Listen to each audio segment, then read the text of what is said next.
全球各大媒体报道中国财经，我们团队为您整理总结中国财经简报。解除零 COVID 后，中国的新企业注册量大幅增加。南华早报，由于 COVID-19 大流行，中国的小型企业在过去几年中苦苦挣扎后，正在注册越来越多的新企业。今年1月至3月，注册了近760万家小微企业，定义为注册资本低于500万元人民币72万7千美元的企业，比2022年同期增长了 16%。同一季度的注销数量比去年下降了约 50%。小企业占中国 GDP 的 60% 左右，占其税收收入的一半，并负责 80% 的城市就业。因此，他们的命运对整个中国经济有着相当大的影响。渣打银行首席大中华区经济学家丁爽表示，由于小企业家仍处于规划的早期阶段，目前的好转可能会延续到2023年头几个月之后。在所有小公司中，餐饮和旅游业的小型企业在2023年第一季度的反弹最为明显，其中一个公司的注册量同比增长近 29%。另一个行业的注册量同比增长 44.6%。随着中国政府奉行就业优先战略，丁说，他将不得不依靠消费来推动其持续的经济复苏，这取决于就业和家庭收入的增加。尽管外部需求持续减弱，但中国的消费正在上升。上个月，该国财政部宣布了一项针对小微企业的税收优惠政策，从2023年初到2024年底，将其年度应纳税所得额低于100万元人民币14万5千美元的部分的税率从 25% 降至 20%。该部还表示，将对收入低于100万元人民币的家庭企业主的所得税税率降低 50%。中国官员承诺外国投资者提供更多准入。经济学人，中国领导人敦促外国投资者将该国视为一个重大的投资机会。尽管人们对该地区的侵犯人权和军事侵略感到相当担忧，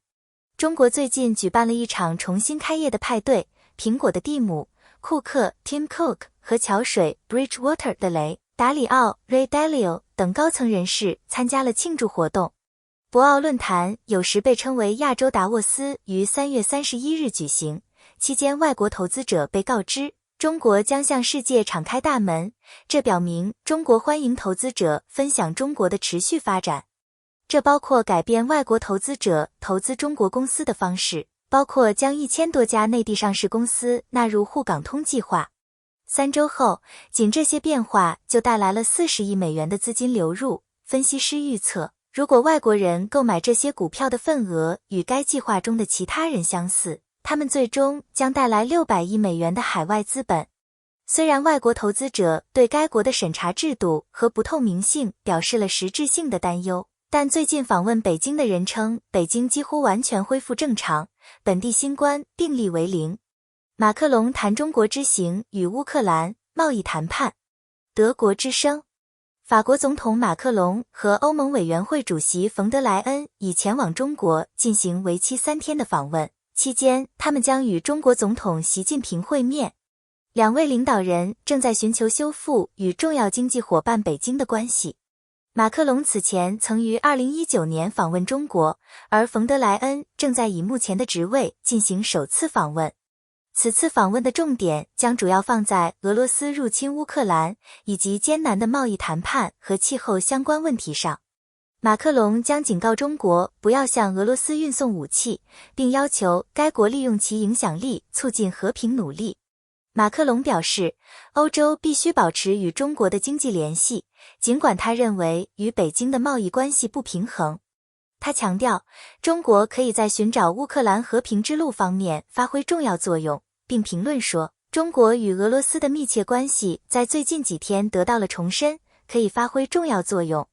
周五，习近平总统将带领马克龙和一个由商界领袖和政治家组成的代表团前往南部港口广州。17世纪第一艘法国船只到达中国海岸。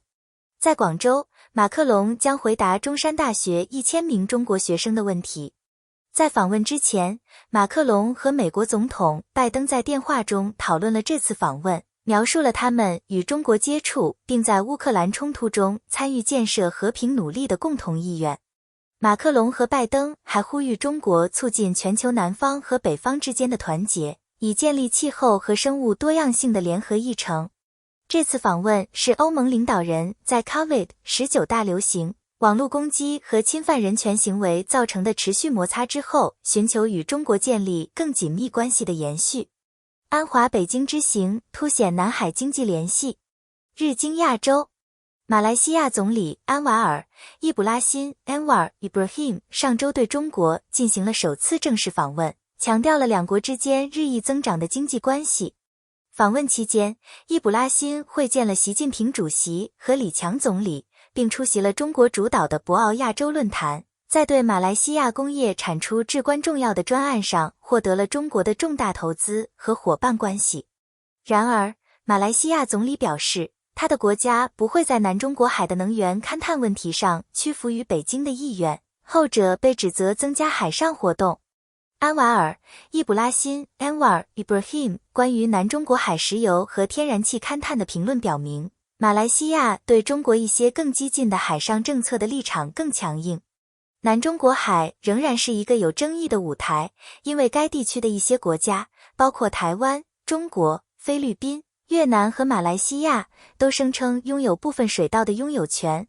中国在南中国海的广泛活动，包括建造人工岛屿，受到其他国家的怀疑，指责北京的领土扩张主义。与此相反，中国和马来西亚之间的经济关系不断深化。马来西亚是东南亚国家联盟东盟中根据“一带一路”倡议与中国建立伙伴关系的几个国家之一。中国和马来西亚之间的贸易和投资合作每年超过1500亿美元。然而，随着中国在该地区的作用不断增长，马来西亚等国家将如何平衡其经济关系与更广泛的地缘政治利益还有待观察。在阿里巴巴计划之后，外国现金流回中国。加拿大环球邮报，外国投资者正成群结队地重返中国市场，受到中国零售商阿里巴巴重组计划后经济增长和股价上涨的刺激。自北京于2020年12月取消严格的零 COVID-19 政策以来，近几个月来，中国经济出现了显著增长。MSCI 中国指数3月份上涨 4.5%。上证综指在本季度结束时表现为2年半以来的最佳表现，价值增长了 5.9%。自阿里巴巴上周宣布有意拆分和上市其营业单位以来，每天都有外国净买入大陆上市股票，结果是2021年第一季度创纪录的季度总数。T. Rowe Price 的 Ernest Young 预测，私营企业和互联网行业将出现逐步稳定的过程。然而，中国将如何调和其对企业的承诺与其政治意识形态还有待观察。自2020年底以来，中国政府对多个行业进行了广泛的打击，既影响了初创企业，也影响了大型企业。渣打银行亚太区高级经济学家俞敏刚指出，他对阿里巴巴的垄断行为、征收巨额罚款等问题表明，政府可以不仅仅是一个裁判员，而是可以成为解决经济和社会不平等和环境可持续性问题的参与者。归根结底，投资者，无论是本地投资者还是外国投资者，都必须对潜在的变化保持警惕，因为任何中间派或以改革为导向的经济政策都必须在中国的非民主制度下发挥作用。在这种制度下，国家利益比个体企业更重要。中国反击美国晶圆制造商，即使它发出了开放的信号。纽约时报，美光科技 Micron Technology 正在接受中国当局对其在中国销售的产品进行调查。专家们将此举解释为中国迄今为止与华盛顿削减其先进晶圆获取有关的最重要的行动。北京的网络安全监管机构表示，该审查旨在维护资讯基础设施供应链的安全，并由政府作为正常监管措施设立。然而，这一行动标志着中国推动技术自给自足对美光的附带损害，这反过来又是美国去年针对美光的一些中国竞争对手对中国半导体行业实施全面限制的结果。美光与中国建立了广泛的合作关系，在上海设有晶圆设计中心，在深圳和北京设有分支机构，在全国拥有约3000名客户服务、销售和工程员工。该公司于2006年在西安开设了第一家中国工厂，并成为中国科技行业的重要参与者。然而，随着中国提高全球竞争力的计划愈演愈烈，美光已成为美国与中国技术竞争的关键部分，导致美国审查中国和台湾晶圆制造商涉嫌窃取美光的商业机密。调查美光的决定与中国总理李强在上周的经济论坛上发表的声明背道而驰，即中国将继续越敞开大门越开。分析师表示，除其他事项外，美光的决定似乎旨在向美国科技政策制定者发出资讯，同时为国内产业提供保护。然而，这让美光面临着一个令人担忧、不确定的未来，因为它陷入了中国的野心。亚洲股市有望在2023年上涨，中国、美联储重振希望。彭博社2018年1月生效的一系列新的欧洲立法，不仅为英国的资产管理公司提供了机会，也为银行提供了机会。MiFID2 已经迫使一些银行加强对客户的咨询服务，而其他参与者如果希望继续为客户增加价值，可能会被迫在行业内提升服务。尽管该法规适用于欧盟，但由于参与欧盟监管的交易，世界各地的银行和顾问将受到影响。许多全球银行正在推出新的报告和数据收集系统，以满足客户需求。珀斯造币厂获得全球最大的贵金属交易所及格评级。悉尼先驱晨报，珀斯造币厂在对其运营进行评估后，保留了伦敦金银行销协会 LBMA 颁发的良好交割名单精炼商地位，而 LBMA 建议铸币厂管理系统的各个方面，包括反洗钱流程，需要改进。今年早些时候，铸币厂出售的银含量高于广州上海黄金交易所认为可接受的水准，但 LBMA 没有发现任何零容忍的不合格问题。珀斯造币厂首席执行官杰森·沃特斯 Jason Waters 表示，该业务致力于履行其对西澳政府、金矿开采部门和国际客户的义务。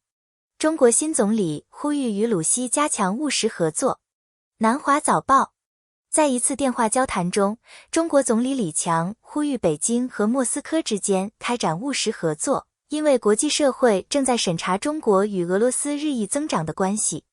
李克强在通话中表示，中俄关系保持高水平发展，应坚持互信互利，不结盟、不对抗、不针对第三方。这次谈话正值法国总统埃马纽埃尔·马克龙和欧盟委员会主席乌尔苏拉·冯德莱恩在访问北京期间就乌克兰战争向中国施压之际。随着2023年前2个月俄罗斯从中国的进口与去年同期相比增长了 20%， 中俄关系变得越来越重要。谢谢大家收看中国财经简报。